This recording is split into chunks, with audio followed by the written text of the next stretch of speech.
no desenho que a gente tem hoje, Chiquini, com um sancionado, que é Alexandre de Moraes, há a possibilidade de avanço de sanção, de Magnitsky aplicada sobre outros membros da corte. Mesmo que não estejam compondo a primeira turma, este instrumento de pressão, né, vai pesar certamente sobre os demais, sobre Zanin. A gente já sabe como está pensando. O Zanin está olhando para os seus 50 anos de vida, pelos 25 anos que ainda lhe restam de Supremo, e pensando, o que vai adiantar eu aqui sancionado? Ele está pensando. Né? Tem Carmen Lúcia, que está num silêncio sepulcral.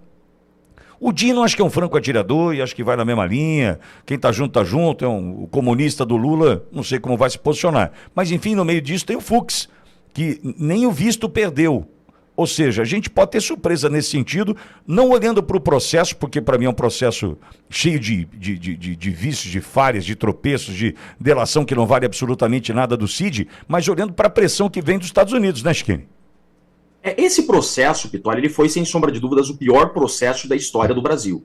É o processo mais desastroso da história do Brasil, tá? Para ser bem cauteloso no adjetivo desse processo. Mas olha só, agora é o Jeffrey falando, tá?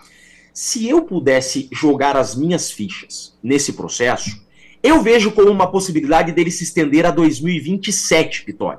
É a possibilidade que eu vejo hoje, desse processo não terminar nem em 2026. Então veja só, nós acabamos de deixar claro, hoje termina o prazo da defesa escrita do Bolsonaro.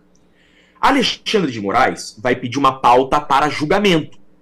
Provavelmente vai ser para ontem. Né? Não duvido que seja para a semana que vem, Pittoli. Não duvido.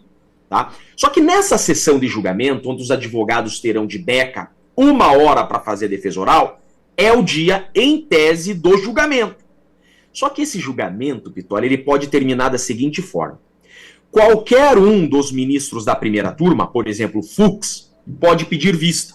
Foi até uma matéria que saiu da Folha de São Paulo, que Fux vai pedir vista e vai ficar 90 dias com o processo. Calma. Menos, né? Calma. O que acontece? O regimento interno do STF diz que cada ministro pode pedir vista por 90 dias. Então imagine o seguinte. Nesse dia do julgamento, o Fux fala assim, eu quero melhor analisar o caso, e ele tira de pauta o julgamento, porque ele pede vista. Ele leva o processo para o gabinete para melhor analisar. Ele tem 90 dias para ficar com esse processo, diz o regimento interno. Pittoli, o STF entra em recesso dia 20 de dezembro. Então, se o Fux ficar esses 90 dias com esse processo no gabinete, acabou 2025. Eu não acredito que ele ficaria os 90 dias se ele pedisse vista. Embora eu acredite que ele vá pedir vista. Porém, olha só. Pediu vista. Tá? Leva para o gabinete. Volta para a sessão plenária. Outro ministro pode pedir vista também. Tá? Mas o que acontece? Aqui que eu coloco as minhas fichas, Pittoli. Nós estamos falando da primeira turma. Tá? Então o ministro vem e põe para julgamento. Eu tenho certeza que o Fux vai divergir em algum ponto. Isso é óbvio. E sabe por quê? Ele vai fazer isso propositalmente, Pittoli, porque ele já disse que esse é um processo com uma complexidade que para ele deveria estar no plenário. O Fux disse, esse processo não deveria estar na primeira turma. Esse processo, em razão da magnitude, é um processo de plenário. Então ele vai divergir, com toda certeza ele vai divergir em algum ponto. Por quê, Pittoli?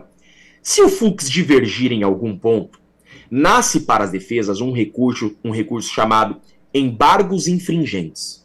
O que é esse recurso? Esse recurso você joga para o plenário. Então esse processo não vai terminar na primeira turma, não adianta. Isso é uma certeza. O Fux pode até votar para condenar o Bolsonaro, mas ele vai divergir do Alexandre de Moraes em algum ponto para esse processo ir para o plenário. E chegando no plenário, o plenário é quórum estendido, Pittoli. O que significa isso? Não é mais os 5 ministros, não são mais os 5 ministros da primeira turma. Aí são 11 ministros.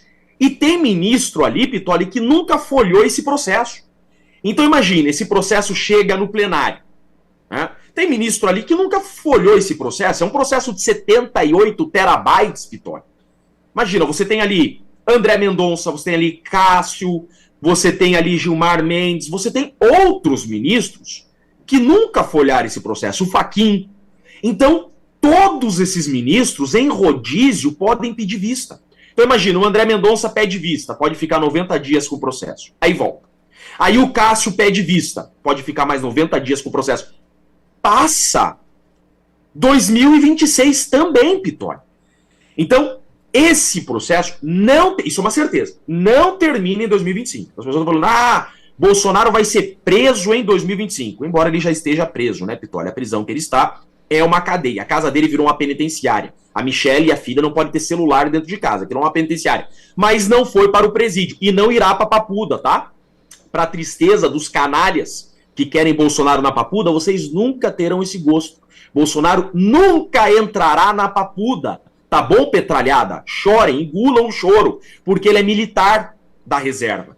Bolsonaro, se esse sistema desgraçado, corrupto, canalha, conseguir mandar Bolsonaro para um presídio, ele irá para um quartel, presídio militar, tá? O que eu acredito que não vai acontecer, porque esse processo não tem como terminar mais em 2025. Não tem mais como terminar em 2025. Tá? Porque para mandar Bolsonaro para um presídio em definitivo é depois que não couber mais recurso nenhum, Pitório. E não tem como não caber mais recurso nenhum, porque o Fux vai divergir em algum ponto do Alexandre de Moraes, porque o Fux quer que esse processo termine no plenário. Ele já falou. E para esse processo tramitar no plenário é impossível, é humanamente impossível que ele comece e termine no plenário em 2025. Caindo no plenário, isso só 2026, tem André Mendonça, tem Cássio que vão pedir vista, vão ficar 90 dias. Eu estou presumindo que pedirão vista. Espero que peçam vista para melhor analisar essa farsa. Um processo de 78 terabytes não pode ser analisado a toque de caixa sem que se debruce com cautela em cima do processo, né, Pitório?